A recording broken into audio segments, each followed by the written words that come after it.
The Nectar of Devotion, The Complete Science of Bhakti Yoga, a summary study of Srila Rupa Goswami's Bhakti Rasamrita Sindhu by His Divine Grace A.C. Bhaktivedanta Swami Prabhupada, founder Acharya of the International Society for Krishna Consciousness.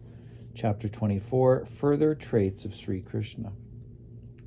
After describing the different opulences of Krishna, Srila Rupa Goswami tries to further describe the transcendental beauties and qualities of the Lord as decorated, enjoying, pleasing, dependable, steady, and predominating. He is also described as a meticulous dresser and a magnanimous personality. These are generally considered to be the qualities of great personalities. Decorated. It is said that a person is great if he is decorated with the qualities of being very merciful toward the unfortunate, very powerful, superior, chivalrous, enthusiastic, expert, and truthful. These decorations were manifested in the character of Krishna during his Govardhan Leela. At that time, the whole tract of land in Vrindavan was being disturbed by the rains sent by Indra, as described elsewhere. At first, Krishna thought, quote, "Let me retaliate against this vengeance of Indra by destroying his heavenly kingdom," unquote. But later on, when he thought of the insignificance of the king of heaven, Krishna changed his mind and felt merciful toward Indra. No one is able to tolerate the wrath of Krishna, so instead of retaliating against Indra, he simply showed his compassion for his friends in Vrindavan by lifting the whole of Govardhan Hill to protect them. Enjoying. When a person is seen to be always happy and is accustomed to speak smilingly, he is considered to be in the mode of enjoyment. This trait was found in Krishna when he appeared at the sacrificial arena of King Kamsa. It is described that the lotus-eyed Krishna entered among the wrestlers without being impolite to them, glanced over them with determination, and seemed to them just like an elephant attacking some plants. Even while speaking to them, Krishna was still smiling, and in this way he stood valiantly upon the wrestling dais. Pleasing. When one's characteristics are very sweet and desirable, his personality is called pleasing. An example of Krishna's pleasing nature is described as follows, quote, "One day, while Krishna was awaiting the arrival of Srimati Radharani by the bank of the Jamuna, he began to make a garland of Kadamba flowers. In the meantime, Srimati Radharani appeared there, and at that time, Murari, Krishna, the enemy of Mura, glanced over Radharani very sweetly," unquote.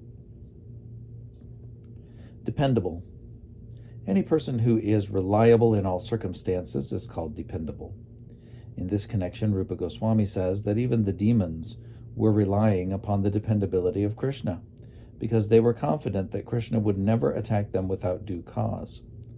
Therefore, with faith and confidence, they used to live with their doors wide open. And the demigods, although afraid of the demons, were confident of the protection of Krishna. Therefore, even in the midst of danger, they were engaged in sportive activities. Persons who had never undergone the reformatory ritualistic ceremonies of the Vedas were confident that Krishna would accept only faith and devotion, and so they were engaged in Krishna consciousness and were freed from all anxieties. In other words, all kinds of men, from the demigods down to the uncultured, can rely on the causeless mercy of the Supreme Lord.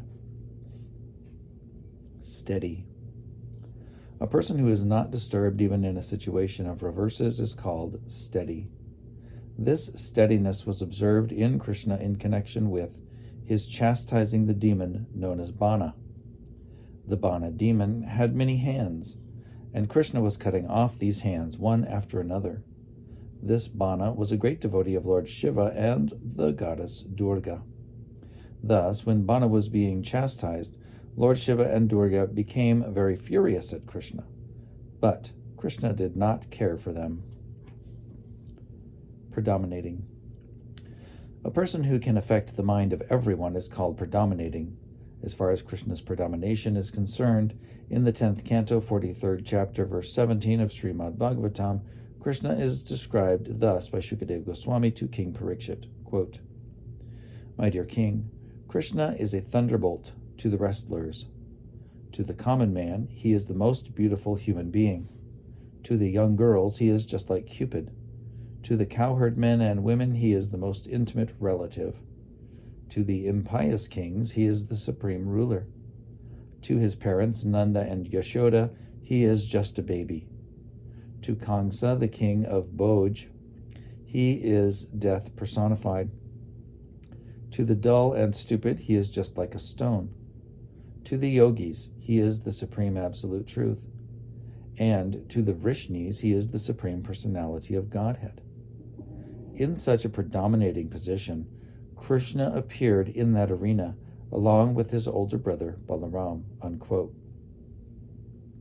When Krishna, the reservoir of all mellows, was present in the arena of Kangsa, he appeared differently to the different persons who were related to him in different mellows. It is stated in Bhagavad Gita that he appears to every person according to one's relationship with him. Sometimes learned scholars describe predominating to mean a person intolerant of being neglected. This peculiarity in Krishna was visible when Kangsa was insulting Maharaj Nanda. Vasudeva was asking Krishna's assistance in killing Kangsa, and Krishna was glancing over Kangsa with longing eyes, just like a prostitute, and was just preparing to jump at the king. Meticulous dresser. A person who is very fond of dressing himself is called Lalita, or a meticulous dresser. This characteristic was found in Krishna in two ways.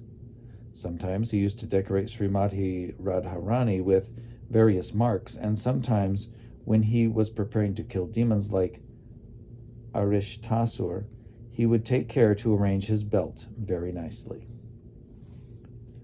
Magnanimous. Persons who can give themselves to anyone are called magnanimous.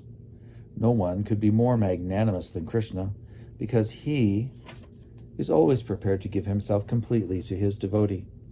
Even to one who is not a devotee, Krishna in his form of Lord Chaitanya is prepared to give himself and to grant deliverance.